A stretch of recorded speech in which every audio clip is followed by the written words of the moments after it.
Hi, I'm Jennifer, and this is My True Ghost Stories, where I share stories of my supernatural adventures as a spiritual medium, helping trapped spirits to cross over and more. Let's get started. Welcome to episode 11 of My True Ghost Stories. Today, you'll hear a story of a psychic connection between me and a house. And let's begin. This story takes place when I was a kid in the 70s.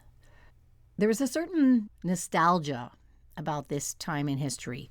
A lot of talk about how kids weren't so sheltered back then, and they were left to themselves to run around and have adventures all day without parental interference. And we were all supposedly better off for it, and we learned to be independent. And this was true when you played on your own block and your mom and other people's moms watched you. But after a certain age, we often left the block, and that's where we did all the dangerous things. I would say that we definitely learned independence and gained serious street smarts. But we also did extremely risky things like go on people's roofs, cross busy streets not at the green, handle dead animals, talk to strangers, set things on fire, have seances with fire, trespass on angry neighbors' property, ring angry neighbors' doorbells and run, and so on and so on. And while all of these things seem to set off fond memories of the good old days for many, I'm just grateful to have survived it. I'm not going to list the unpleasant at best and sometimes traumatizing consequences of some of these free-range activities. Among my personal tales of running around town unattended is the story of the abandoned house, which was up the street from the local park in the same town, but many, many blocks away from my home. This had obviously once been a lovely house. It was large, architecturally beautiful, had a front yard and a backyard, and many rooms. And the reason I know it had many rooms is because my friend Rosemary and I used to go in there. The first time we ventured up the pathway to the entrance of the house with the intention of peeking in the window, we noticed that the front door was ajar. Upon opening the door, and yes, it opened with a long, scary movie-style creak, we saw an entryway that opened up into a large room with bay windows that let in lots of sunlight. And that room was probably once a living room. The house seemed to have been abandoned for some time because white paint was peeling off the walls and ceiling, revealing other paint colors underneath, and there were scary movie-style cobwebs everywhere. But there was something warm, motherly, and inviting about this sunny place. There was life here. I could feel the energy of families that probably lived here once, and the rooms still told you what they were for, like the living room, the dining room. And I felt strangely welcomed, as if we were visiting someone who was lonely. So we explored the rest of the house, going into all the downstairs rooms, kitchen, bathrooms, dining room, and then we headed upstairs to see the hallways, bedrooms, and even the attic, where we just peeked because that was too spooky, even though the rest of this self-guided house tour was fun and not scaring us at all. And I felt a sense of duty to visit this lonely house again. So we went back all the time. Do you want to go to the house? We would ask each other and then head over there, walk up to the front door, look around to make sure nobody was watching, and then go in to play. And we would literally play house like this. What do you want for dinner? Rosemary would yell from the kitchen. Oh, you can cook anything. I'm just going to sit here in the living room and read a book, I would respond. And we would also go upstairs for bedtime, where we had chosen our own bedrooms. Good night. See you in the morning, we would yell down the hallway. And one of the reasons that we weren't scared was because this was all during the day, with plenty of light streaming in the windows, and you could hear the traffic outside. We never would have been able to go in at night anyway, because every kid's schedule back then was that once the streetlights came on, you had to be home. So we would always leave the abandoned house at dusk when the streetlights began to flicker on, which would give us enough time to run home. And thank God we never went in at night, because one day Rosemary and I were in the house playing our usual make dinner, eat dinner, go to bed game, and we headed upstairs. And one of our bedrooms had fresh graffiti all over the walls that wasn't there the day before. And some of it was names, and most of it was, I will call, not very nice things. So we were not the only people that hung out in that house. We have to get out of here, said Rosemary, and she was a little older than me. Why? I asked. It's tough kids, she said. I understood. I saw how scared she was. We ran down the stairs and out the front door and never went back. That, what I just told you, was the scary part of the story, not the supernatural part. That's coming up.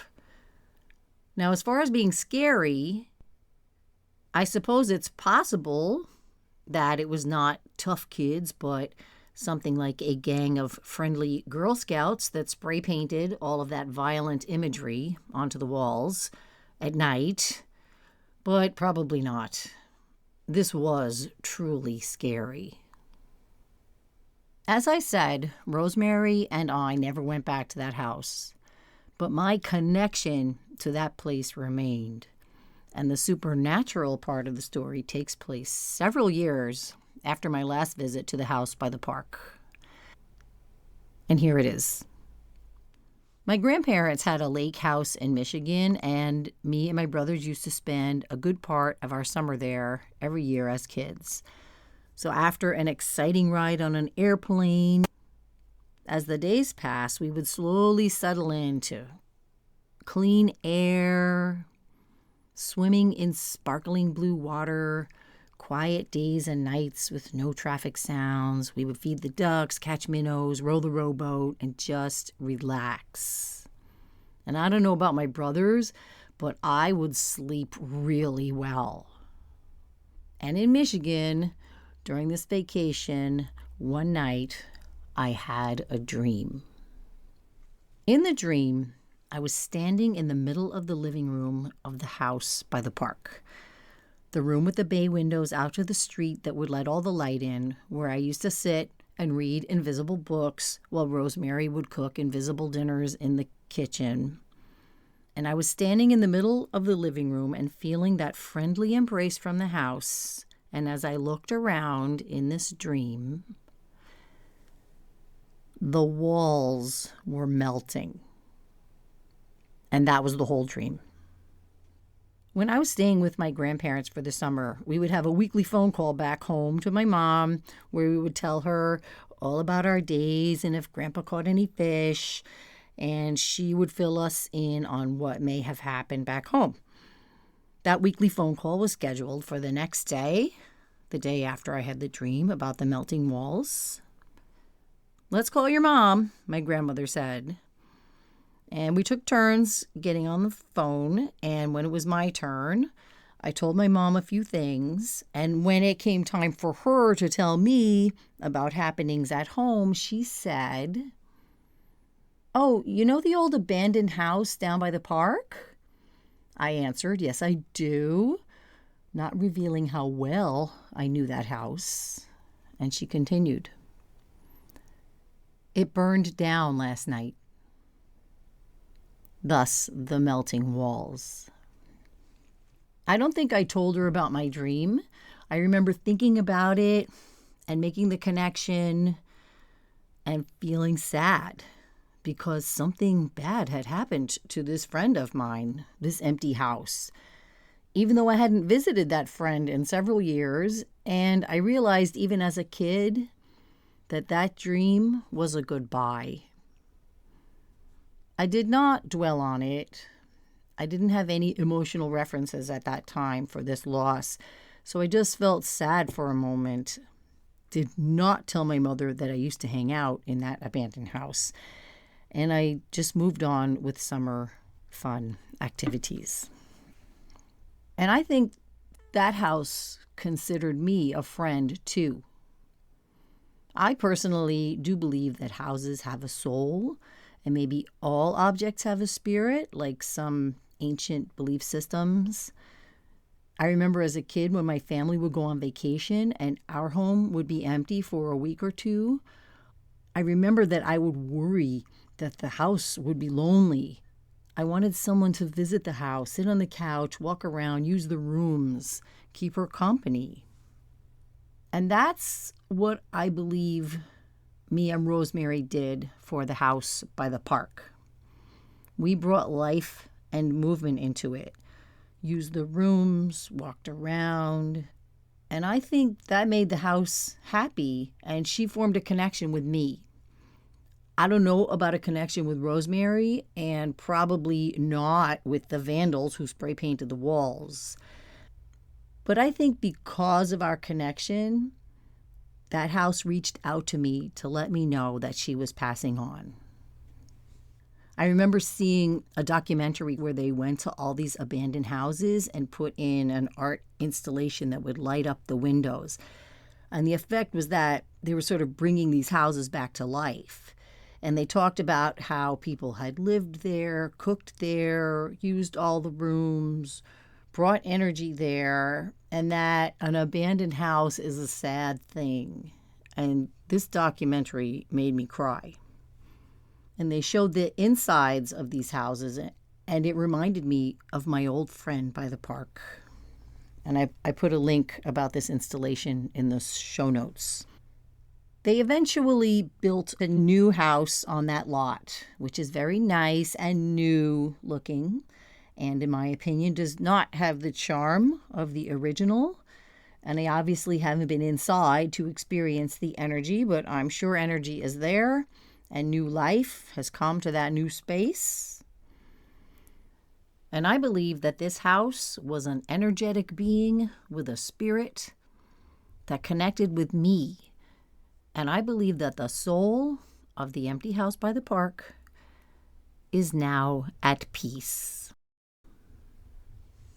Let me know if you have any stories of feeling spiritually connected to a home. Now, these days, I don't sneak into old abandoned houses anymore. Now people ask me to go into spaces where weird stuff is happening, energy is bad, and I'm often asked if I'm scared to go into these potentially spooky situations. Dark basements, musty attics, abandoned storage rooms. And the answer is no, I'm not scared. I used to be scared all the time, and although I would often help when asked, I would hesitate to get involved in these clearing situations, even though I knew I could help. I could talk to the ghost. I could clear the energy, but I didn't want to do it because I felt it was risky. I was afraid of a ghost not crossing over, but instead following me home. I was afraid of negative energy sticking to me. I had heard these stories of this happening to other people, plus what happens in scary movies, even ridiculous scary movies, where the gates of hell wind up opening up in someone's backyard because of a seance gone wrong or something like that.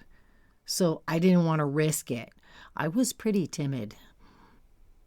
But the universe was calling me to do this work full time, not as a hobby, to help trapped spirits, deliver messages to the living, and clear energy. And I felt a responsibility to do so. So I had to find a way. I had to find some way to protect myself. I knew that other people did this, help trap spirits, clear negative energy, and also lived normal lives. They went home, they cooked dinner, watched TV, so there obviously had to be a way.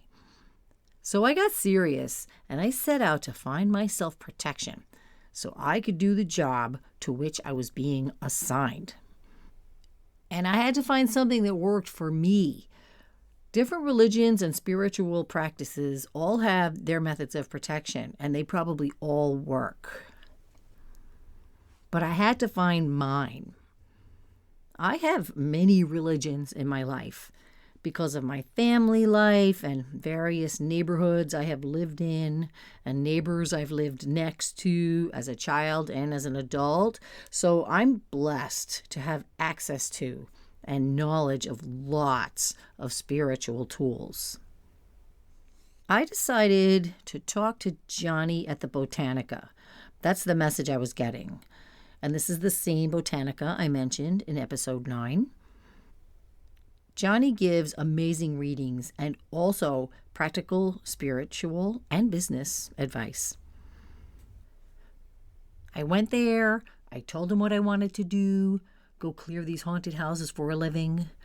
I hoped for his blessing, which I got, and I got some suggestions. He recommended many things, and these are some of the ones that I use. When I go to these spaces where I'm going to work, I light a white candle and leave it in the entryway while I work. I wear these particular protective beads. I openly ask certain deities for protection before entering the space, that house, dark basement, or musty attic. I take a spiritual bath afterwards, and that's made up of a combination of herbs and oils, and the bath has a ritual that goes with it. Johnny also encouraged me to use the tools of the religions of my childhood. There's lots of good protection out there. And it's all very practical. It's like washing your hands before you eat and washing your hands after riding the subway. Plain old protection. To me, this was a huge hurdle to get over, that fear of being haunted and ruining my life like those people in the movies that do the seance wrong. And they do the seance wrong in like the first 15 minutes of the movie, and the rest is just one horrific jump scare after the next, and usually like only one person lives through it. Now that is not real life, but those movies I watched as a teen certainly made an impression on me. Using the protective measures recommended to me by Johnny and other tools from my belief system, it gave me the courage to go ahead and do this work. I find that when I set these tools up, I get better results. I feel less fear. I can really focus. The job is more efficient because there is a boundary between me and the spirit or the energy, and I can do the work. And sometimes the spirits do spooky things, like move stuff around, rattle the doors, stomp on the ceiling above me. And while I do acknowledge that it's spooky, I'm brave enough because of my protection to go ahead and do my job. And lots of good things come from it. There are many, many methods of spiritual protection out there. And as I said, they probably all work, especially if you choose them for yourself. So if you have a special spiritual necklace, incense, statue, medallion, prayer card, anything like that. I encourage you to wear it, carry it, use it. We all need protection, so we can do our jobs, whatever they may be. Let me know in the comments or send me an email about any spiritual protection you might use. And if you enjoyed this episode, please share it with a friend and take a second to review this show and help it grow.